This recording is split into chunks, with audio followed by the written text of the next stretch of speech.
बिस्मिल्लाहिर्रहमानिर्रहीम, अस्सलाम वालेकुम। प्रोग्राम रियासत अवाम के साथ सलमान हैदर। आइंदा हफ्ते जजेस के जुडिशल पैकेज को लेकर जी अहम कानून साजी की बाज़गश्त है और बड़ी स्ट्रॉन्ग किस्म की वाइब्स दी भी जा रही हैं और साथ ही साथ जोड़ तोड़ का सिलसिला शुरू हो चुका और मौलाना फजलुर रहमान इस बारी फिर इस तमाम सूरत हाल में तुरुप का पत्ता बने हुए हैं क्योंकि हुकूमत को कानून साजी करने के लिए नंबर गेम पूरी करना है और JUIFA की हिमायत इस सिलसिले में दरकार है।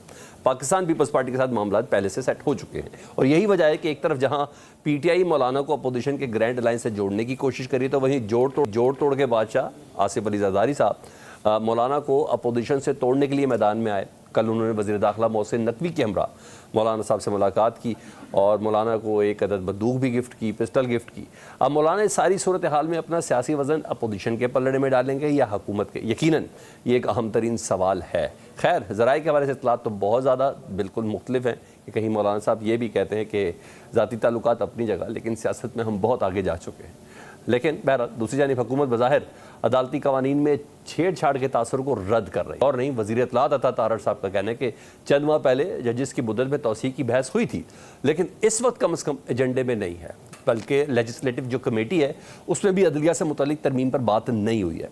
जो कयास आराइयाँ हैं उसमें किसी किस्म की कोई हकीकत नहीं। दूसरी तरफ तहरीक इंसाफ ने इस्लामाबाद के बाद 27 अगस्त को होने वाला जो लाहौर का जलसा है उसको भी मनसूख कर दिया है, मगर अभी तक ये मोमन नहीं हल हो सका कि एक के बाद एक जलसे क्यों मुलतवी हो रहे हैं। पाकिस्तान तहरीक इंसाफ इस्लामाबाद का जलसा लास्ट मोमेंट पर क्यों मुलतवी किया और अब ये लाहौर के हवाले से इस पर क्या मामला था, ये भी डेफिनेटली बात करेंगे। और एक तरफ PTI ये तासुर भी दे रही है एक ज़बरदस्त स्माइल के साथ इमरान खान साहब की शक्ल में कि उन्होंने इस्टेब्लिशमेंट के कहने पर यह जलसा मुलतवी किया है कि अब नोमान की सूरत हाल बिगड़ सकती है। मगर आज वज़ीर दिफा ख्वाजा आसिफ का बयान सामने आया जिसमें उनका यह कहना है कि जलसा मुलतवी करने का इस्टेब्लिशमेंट ने PTI को नहीं कहा था, बल्कि PTI ने खुद अपना ये अनाउंस करदा जलसा मनसूख करने की दरख्वास्त की थी। इसलिए जेल में बैरिस्टर गौहर और आज़म सवाती की बानी PTI से मुलाकात के लिए हुकूमत ने सहूलतकारी की थी।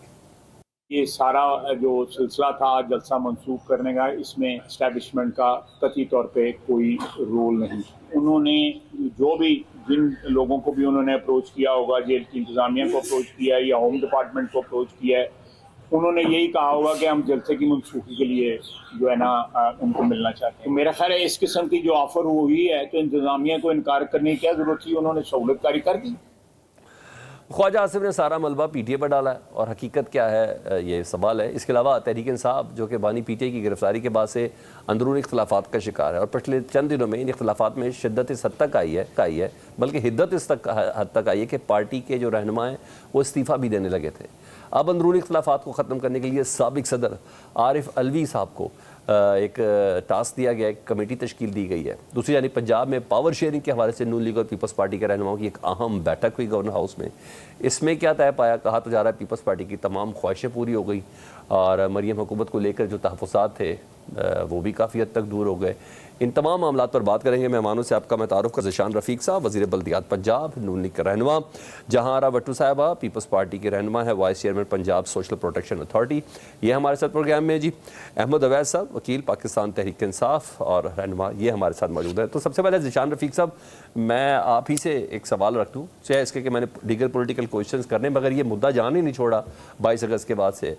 राना सनाउल्लाह साहब कहते हैं कि लगता है पाकिस्तान तहरीक इंसाफ के इस्टेब्लिशमेंट से राब्ते बहाल हो गए, इस वजह से रात 12 बजे फ़ोन कॉल और सुबह 7 बजे जेल के दरवाजे खुलाए गए। अगले दिन शायद आप लोगों को यह एहसास हुआ कि ये तो हमने अपनी वो टैनी के ऊपर कुल्हाड़ी मार दी, सीधा सीधा इस्टेब्लिशमेंट पे ही इशारा कर दिया।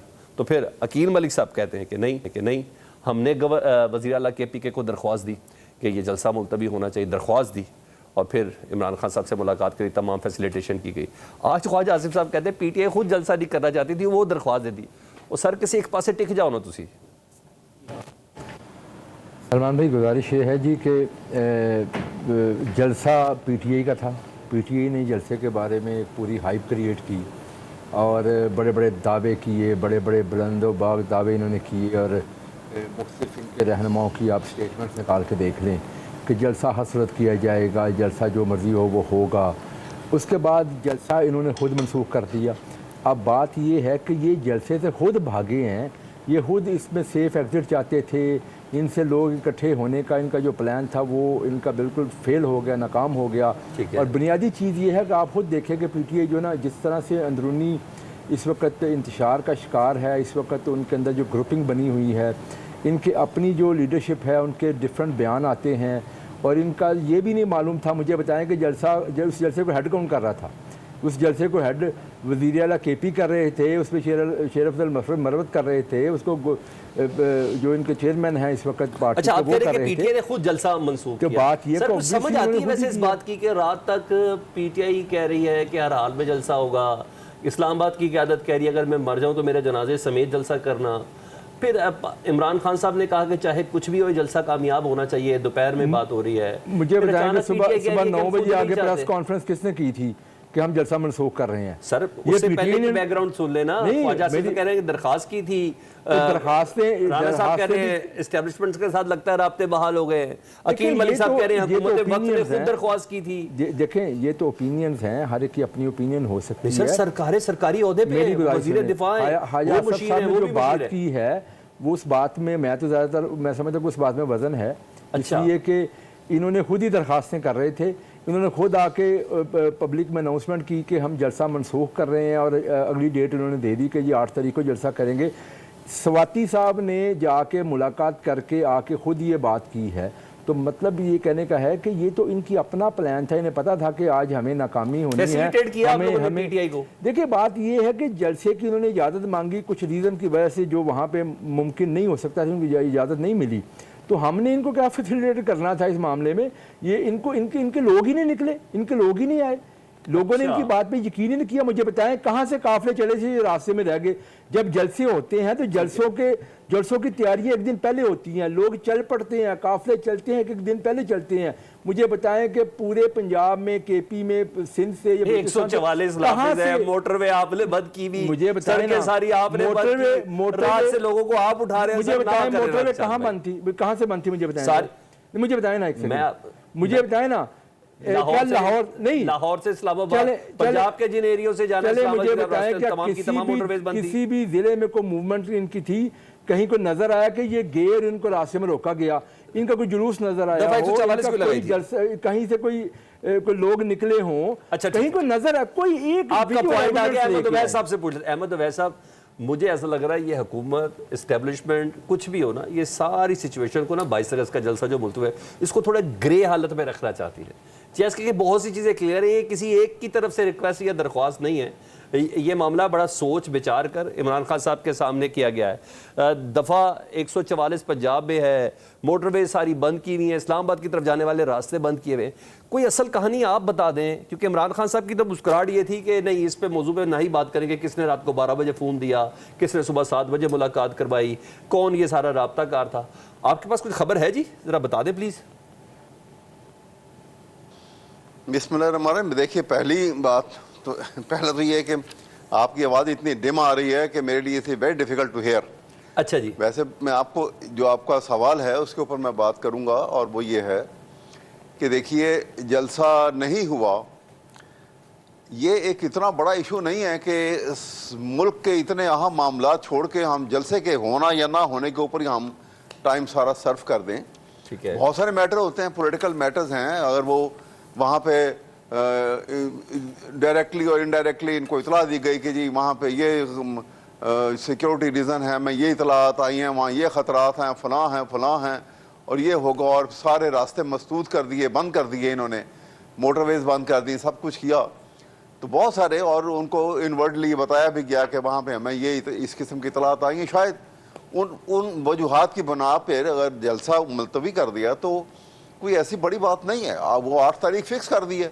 नहीं, नहीं बड़ी बात है ना। मुझे आप बताएं, हमने नून लीग में से किस सरबराह की बात पाकिस्तान तहरीक इंसाफ के दिल को छूती है? राना सनाउल्लाह साहब के वो कहते हैं लगता है उनके राब्ते बहाल हो गए।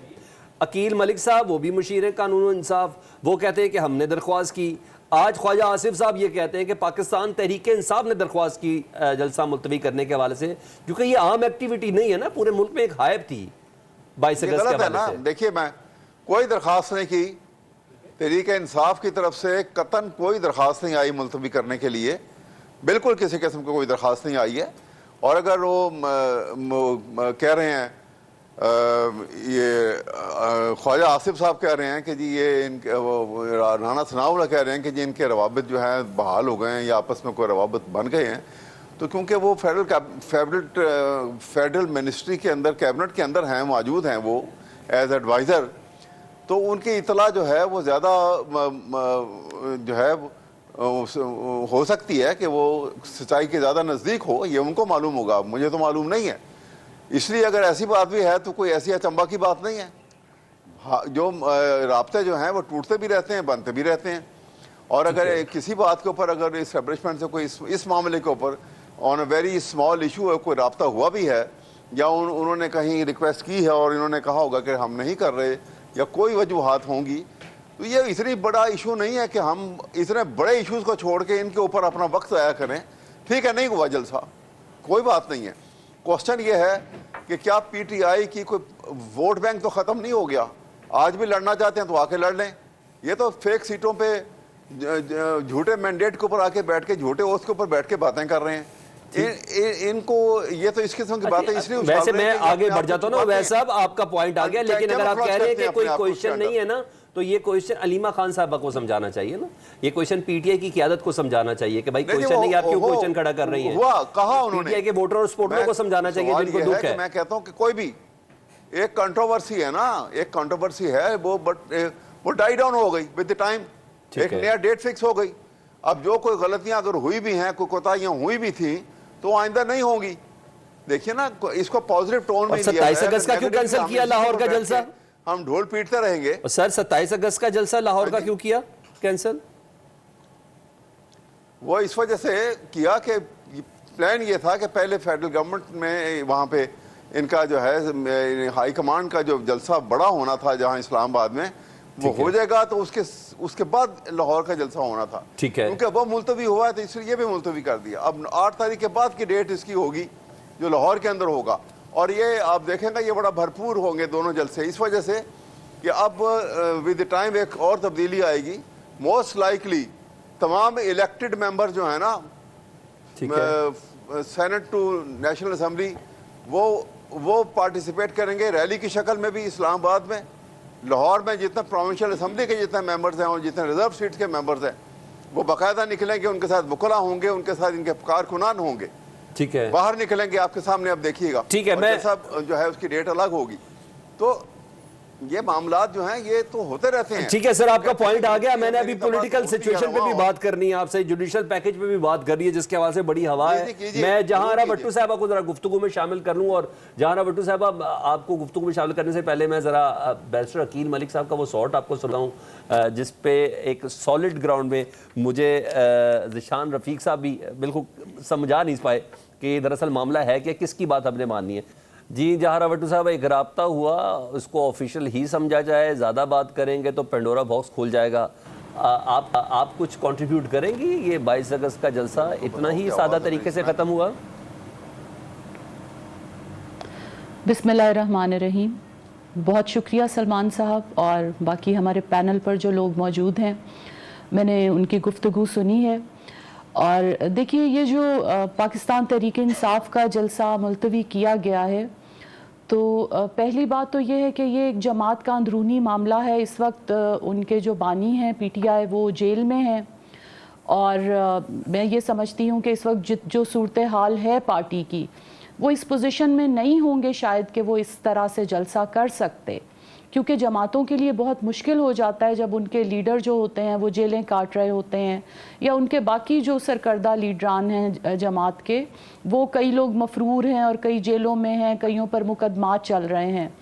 तो जमातों के लिए बहुत मुश्किल हो जाता है ऐसे मौके पर बड़े जलसे करना। ठीक है, तो मैं समझती हूँ कि ये दानिशमंदी का सबूत है। और दूसरी बात ये है कि चूँकि मुल्क में जो है वो सूरत हाल, अगर इत्तलात मिली हैं कि वहाँ पर जो है वो सिक्योरिटी की सूरत हाल ठीक नहीं है, तो ये उनकी तरफ से अच्छा, एक वेरी गुड दानिशमंदाना अंडरस्टैंडिंग कि आप फैसला है पीटीआई को उन्होंने अप्रिशिएट मुल्क करिए के- कि ये दानिशमंदी जी। का सबूत है, अगर किसी ने रिक्वेस्ट भी की, दरख्वास्त भी की, हालात और वाकयात भी बताए। अच्छा, मैं जरा दूसरी तरफ आना जी। चाहता हूँ।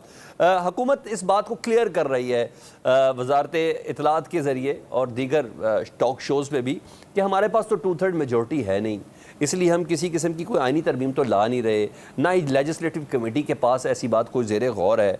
तो अगर हम तमाम चीज़ों को अंडरस्टैंड कर लें तो आप समझते हैं कि कोई तरमीम होनी चाहिए सुप्रीम कोर्ट के हवाले से, जजेस की सीनियरिटी के हवाले से, या आप कोई आइनी तरमीम इस वक्त की ज़रूरत है? के वास्तव सलमान साहब, जो आइनी तरमीम है उसमें मैं तो ये देखती आ रही हूँ कि जब भी कोई जमात हुकूमत में होती है तो वो और तरह से सोचती है, और जब वो अपोजिशन में होती है तो उसके ख़यालात तब्दील हो जाते हैं। हालांकि हमारी जो तरामीम है उसमें जुडिशरी की रिफॉर्म्स हैं, उसके अलावा बहुत दफ़ा बात होती रही है नैब रिफॉर्म्स पर, बात अकाउंटेबिलिटी पर बात होती रही है। तो रिफॉर्म्स जो हैं वो बहुत ज़रूरी हैं, और अगर हुकूमत उन पर मिलकर काम कर रही है और तमाम जमातें मिलकर उन पर काम करें तो इसमें कोई मज़ायका नहीं है कि रिफॉर्म्स होने चाहिए जिनसे कि जो कमी बेशी है वो बेहतर हो सके। ठीक है, तो जरदारी साहब इतने एक्टिव क्यों हुए और हैं? जहाँ तक हुकूमत की जी जरदारी साहब देखिए, मोहसिन नकवी साहब को लेकर आप इतने तो एक्टिव क्यों जानते हुए हैं हैं? कि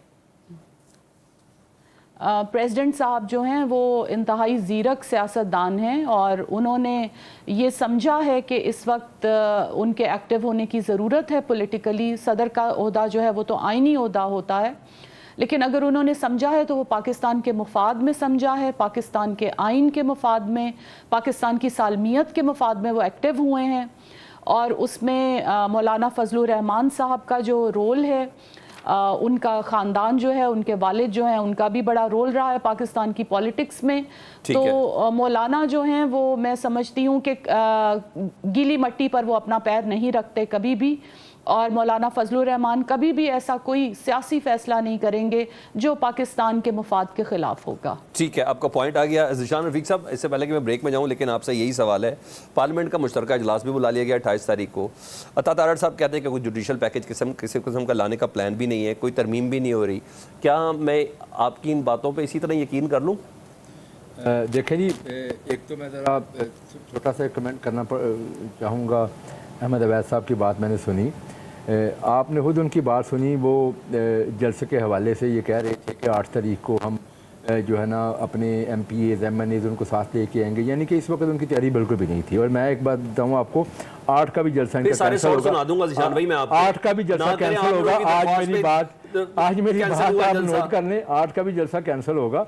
जहाँ तक आपने बात की है, जो आपका सवाल है, देखें गुजारिश ये है जी कि हुकूमत जो है ना वो किसी किस्म का कोई ऐसा कोई क्राइसिस या कोई ऐसा मामला नहीं करने जा रही जिसमें किसी भी अदारे को जो है ना वो कोई नुकसान पहुंचे या किसी भी अदारे को कमज़ोर करने की कोशिश हो। हमारी एक स्ट्रगल है पूरे जो है ना निज़ाम के लिए। हमने इन अदारों की बेहतरी के लिए, इन अदारों को मजबूत करने के लिए स्ट्रगल की है, और ये जो हमारी स्ट्रगल है इसमें पीपल्स पार्टी और मुस्लिम लीग नून इन दोनों ने मिल के, हमने जब 18वीं तरमीम की, उसके बाद बहुत सारी और तरमीम की गई। वो सारी की सारी जो जमहूरियत के जो एक बेसिकली उनके जमहूरियत को तक़वियत देने के लिए की गई, और उसको वक़्त ने भी अप्रिशिएट किया। बात यह है जी कि हमारा ना कोई ऐसा, अब क्योंकि वज़ीर इत्तलात साहब की तरफ से भी बयान आ गया, हुकूमत ने अपनी ऑफिशियल स्टेटमेंट दे दी, तो मेरा ख्याल है कि आपको यकीन करना चाहिए। तो बहुत मासूम है, मसला ये मैं थोड़े डॉट जोड़ता हूँ, सवाल और वाज़ेह कर देता हूँ। टाइमलाइन ये है कि बिलावल भुट्टो जरदारी साहब की मुलाकात हुई वज़ीर आज़म पाकिस्तान शहबाज शरीफ साहब से। उसके बाद मौलाना फजलुर रहमान साहब से आसिफ अली जरदारी साहब की मुलाकात हुई, और कहा गया कि साथ चलना चाहते हैं और पुराने मामलात को सारे ज़रा दूर कर दें, एक सियासी रास्तों पे इकट्ठे चलना चाहते हैं। और साथ मोहसिन नकवी साहब, he is not political man, वजारत दाखिला, ये इसका मतलब है वो किसी की नुमाइंदगी भी कर रहे थे ना। उसके बाद अब कहा जा रहा है कि कहा क्या जा रहा है, आज कायदा तौर पर गवर्नर हाउस के अंदर इजलास भी हुआ जिसमें पीपल्स पार्टी के भी नुमाइंदे लोग थे, जिसमें नायब वज़ीर आज़म इसहाक डार साहब थे मुस्लिम लीग की तरफ से।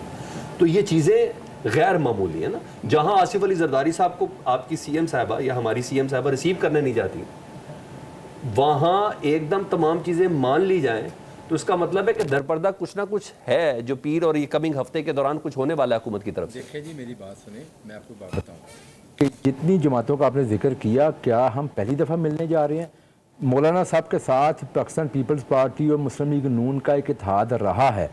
90 से लेके आप सियासत को देखें, मौलाना साहब की सियासत जो है ना, हम ये दोनों जमातों के साथ मुख्तलिफ अदवार में रही है। हम तीनों जमातें इकट्ठी होकर भी करती रही हैं। एक्चुअली उनका जो अननेचुरल अलायंस है वो पीटीआई के साथ बनता है। आप मुझे बताएं कि मौलाना साहब के बारे में क्या क्या बातें नहीं की गई बानी पीटीआई की तरफ से, किस किस किस्म के उनके ऊपर जो मजाक नहीं किए गए। बात ये है कि अगर आसिफ जरदारी साहब बतौर प्रेसिडेंट ऑफ पाकिस्तान वो मौलाना साहब से मिलते हैं तो उनके ज़ाती रवाबत भी हैं और एक पुराने ताल्लुकात भी हैं, और बिल्कुल प्रेसिडेंट साहब को मिलना चाहिए। प्रेसिडेंट साहब इस वक्त एक आईनी ओहदे पे फाइज हैं, और वो अगर जाके जमातों से मिलते हैं तो बिल्कुल ये तो इमरान खान से भी मिलना चाहिए फिर, अगर उनको नहीं। देखिए ना, मैं बताता हूँ, इमरान खान साहब जो है ना इस वक्त कौन सी कैपेसिटी में हैं बैठे हुए, मुझे बताएं ना। वो इस वक्त एक मुल्ज़म की हैसियत से, जिन्होंने 9 मई को पाकिस्तान के रियासी इदारों पर हमला किया, वो इस वक्त जेल में हैं। अच्छा, लेकिन मौलाना साहब को तो उनके साथ कंपैरिजन ना आप करें इस मामले में। मौलाना साहब एक मुहब्बे वतन पाकिस्तानी है। अरबों रुपए दे के सबलियां खरीदी मौजूदा हुकूमत बिल्कुल भी अवामी हुकूमत नहीं है। अरबों रुपया दे के सबलियां खरीदी गई है। सियासी तौर पे मुख्तलिफ जमातों के मुख्तलिफ अकायद और मुख्तलिफ नजरियात हो सकते हैं, स्टेटमेंट भी हो सकती हैं। अरबों रुपया तो सियासतदानों के बयान सियासी होते हैं, तो किसी ने अरब दिए होते हैं ना। सियासी बयान देना कोई गलत बात तो नहीं है, पता नहीं सियासी बयान को हम गलत कह दिया। सबसे बात कर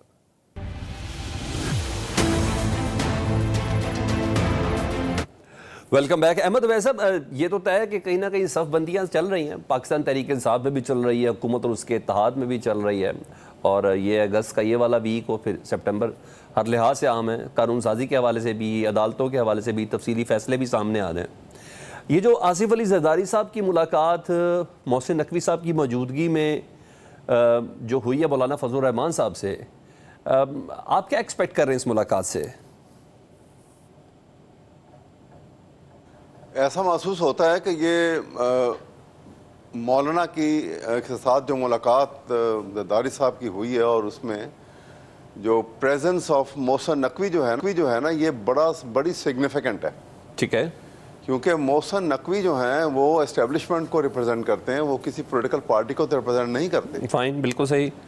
उनका साथ जाना जो है, उनका साथ जाना इस बात की दलील है कि ये कोई प्रपोज़ल इस्टेब्लिशमेंट की तरफ से लेके वो गए हैं, और इंश्योर किया गया है कि ये जरदारी साहब जो हैं वो जिस अंदाज की ये प्रपोज़ल बनाई गई है, या उसको उनको कहा गया है कि ये आप कन्वे करें उनको, मौलाना साहब को, तो वो मोहसिन साहब उसके एक बाकायदा, यानी आप कह रहे हैं, आपके कहने का मतलब है आसिफ अली जरदारी साहब को ये टारगेट दिया गया है?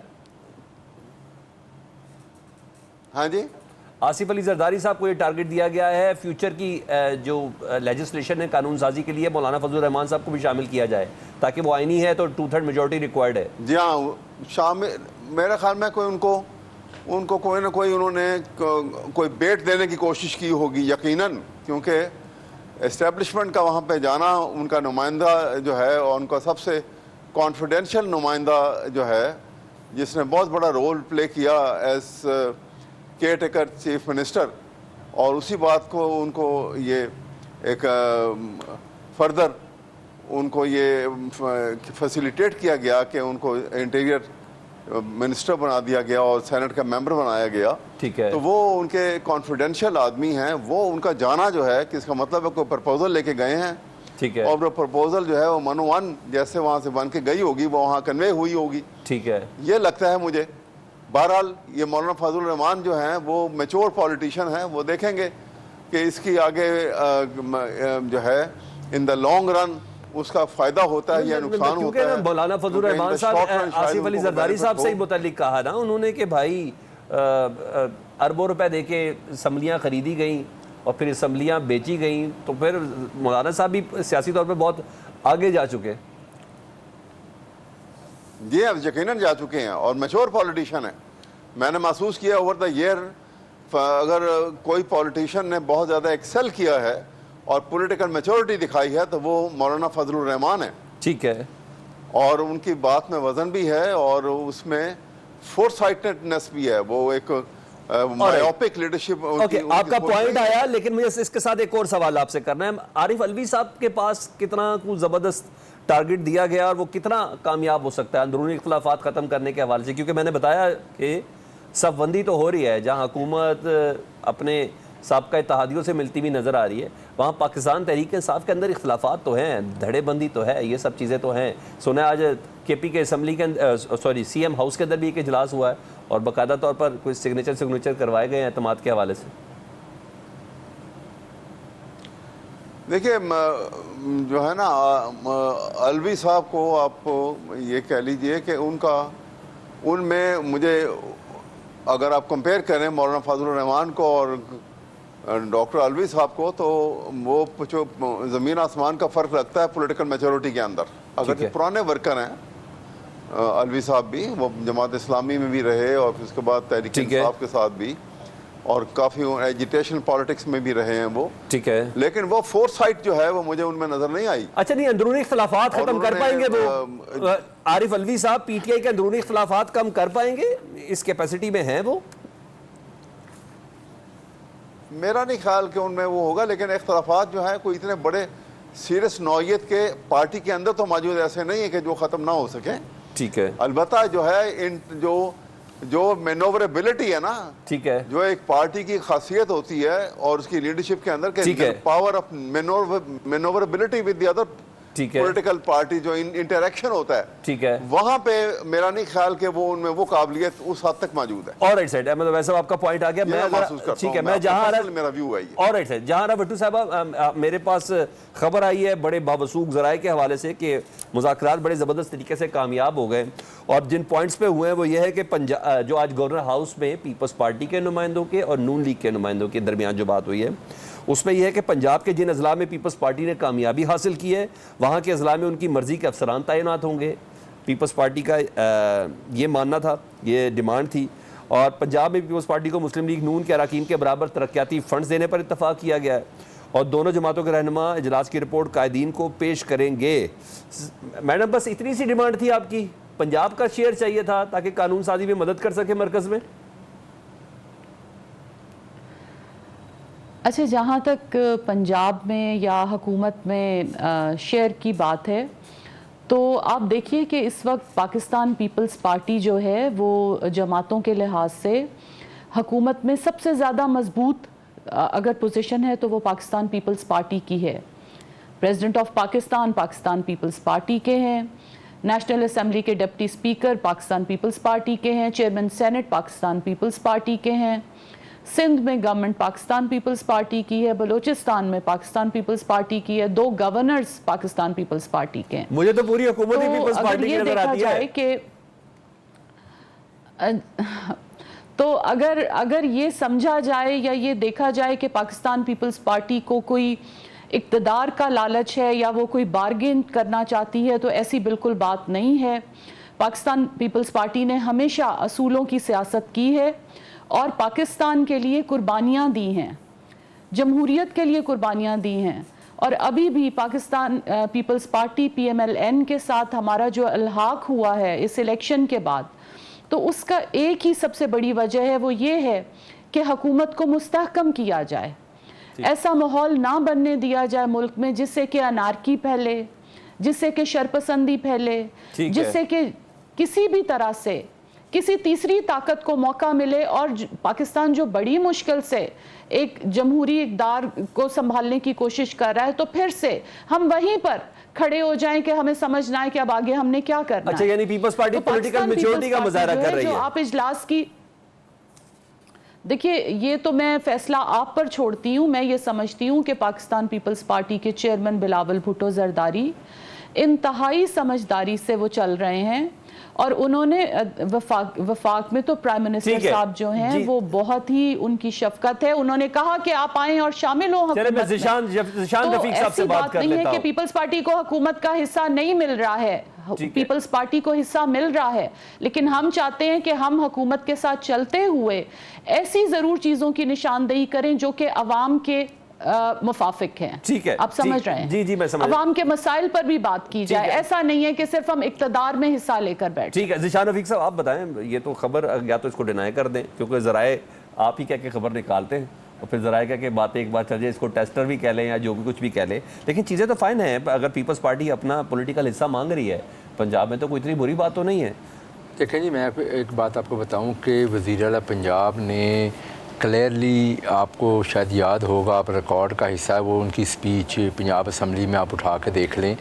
उन्होंने ये कहा था और इस पे आज भी वो कारबंद हैं कि हम लोगों ने मेरिट के ऊपर जो है ना तकर्रियाँ तैनातियाँ करनी हैं।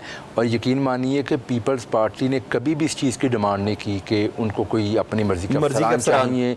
ऐसी कभी मेरे साथ ज़ाती तौर पर ख़ुद बड़ा ताल्लुक़ है अली हैदर गिलानी साहब का, जो पार्लियामेंट्री हेड हैं पीपल्स पार्टी की पंजाब में। उन्होंने आज तक कभी इस तरह की कोई डिमांड नहीं की।